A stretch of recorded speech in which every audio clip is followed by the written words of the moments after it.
चुनाव करीब है। बीजेपी जहां अपने 400 पार के एजेंडे पर काम कर रही है, वहीं 31 दिसंबर की डेडलाइन बीतने के बावजूद इंडी गठबंधन में न सीट शेयरिंग पर बात बन पाई है और न गठबंधन के चेहरे पर। हालत यह है कि नए साल की शुरुआत में ही इंडी गठबंधन में बिहार में बड़ा खेला होने जा रहा है। बिहार के सीएम नीतीश कुमार और आरजेडी चीफ लालू यादव के बीच खटास एक बार फिर बढ़ गई है। खबर यह भी कि लालू यादव नीतीश की पार्टी तोड़ने का प्लान बना रहे हैं। इसके लिए उन्होंने बिहार के स्पीकर अवध बिहारी चौधरी से मुलाकात भी की। पटना से आई इस खबर के बाद बिहार में सियासी भूचाल आ गया है। नीतीश कुमार जी एक बार तो ललन सिंह को हटा करके अपनी लुटिया बचा लिया, लेकिन उनकी सरकार गिर सकती है और तेजस्वी यादव मुख्यमंत्री हो सकते हैं। इसको कोई नहीं टाल सकता। कभी गिरिराज सिंह जी ने कुछ कह दिया, कभी सुशील मोदी जी ने कुछ कह दिया, उसी को प्रमाण मान करके वो आगे बढ़ पाते हैं। टोटल पटाक्षेप है, किसी भी चीज पर कोई भी स्पेकुलेशन बेमानी है। लालू यादव और नीतीश के बीच दूरियां कम इसी शर्त पर हुई थी कि नीतीश को इंडी गठबंधन का पीएम उम्मीदवार बनाया जाएगा। इसके बाद नीतीश कुमार बिहार के सीएम की कुर्सी तेजस्वी यादव के लिए खाली कर देंगे।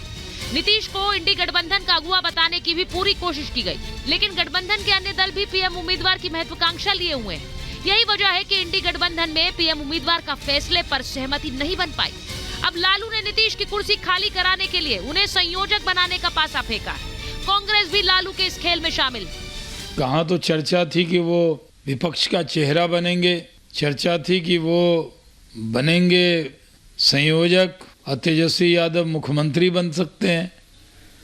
तो न आरजेडी के लोग मानने को तैयार है, न जेडीयू के लोग मानने को तैयार है। लालू यादव का नीतीश को इंडी गठबंधन का संयोजक बनाने के प्लान पर अगर पानी फिर गया, फिर लालू अपने बेटे तेजस्वी को सीएम बनाने के लिए क्या नीतीश की पार्टी भी तोड़ सकते हैं? लालू अपने इसी प्लान पर काफी पहले से काम कर रहे हैं। इसके लिए लालू ने जेडीयू के पूर्व अध्यक्ष ललन सिंह सहित कुछ विधायकों को भी मना लिया था, लेकिन नीतीश को इसकी भनक लग गई और नीतीश ने ललन सिंह से जेडीयू का अध्यक्ष पद वापस ले लिया। लेकिन लालू का प्लान अभी मरा नहीं है। तेजस्वी को सीएम बनाने के लिए लालू यादव का आखिरी प्लान नीतीश की पार्टी तोड़ने का ही है। ऐसे में ये भी अटकलें हैं कि नीतीश कुमार एक बार फिर एनडीए में पलटी मार कर जा सकते हैं, जिसके संकेत उनके नेता अभी से दे रहे हैं।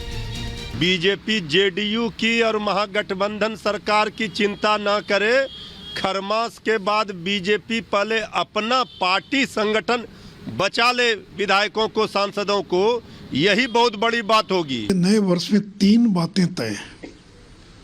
पहला, नरेंद्र मोदी का प्रधानमंत्री बनना तय है। दूसरा, नीतीश जी का मुख्यमंत्री पद से हटना तय है। और तीसरा, जनता दल का टूटना तय है। तो ये 3 बातें नोट कर लीजिए। इंडी गठबंधन में आपसी महत्वाकांक्षा का ये खेला कोई नया नहीं है। इससे पहले महाराष्ट्र में कांग्रेस और शिवसेना उद्धव गुट के बीच आपसी महत्वाकांक्षा की लड़ाई खुलकर सामने आ चुकी है। हम हमेशा महाराष्ट्र में 23 सीटें लड़ते आए हैं। जीते हुए जो सीटें हैं, जो सीट हम जीत, एनसीपी हो चाहे हम हैं, उसके ऊपर बाद में बात करेंगे। तो उसमें कांग्रेस आके ही नहीं ना, कांग्रेस ने सीटें जीती नहीं महाराष्ट्र में। 23 सीटें बहुत ज्यादा होती हैं। आउट ऑफ 48 23 सीटें आपको दे देंगे तो हम क्या लड़ेंगे? तो पूरे देश को पता है कांग्रेस का कितना वोट बैंक है। हमारे पास वोट भी है, नेता भी है, कार्यकर्ता भी है, कोई बिखराव नहीं है पार्टी में। तो ऐसे में कांग्रेस को अंडर एस्टिमेट करने के बजाय कांग्रेस के साथ टेबल पे बैठिए, चर्चा करिए।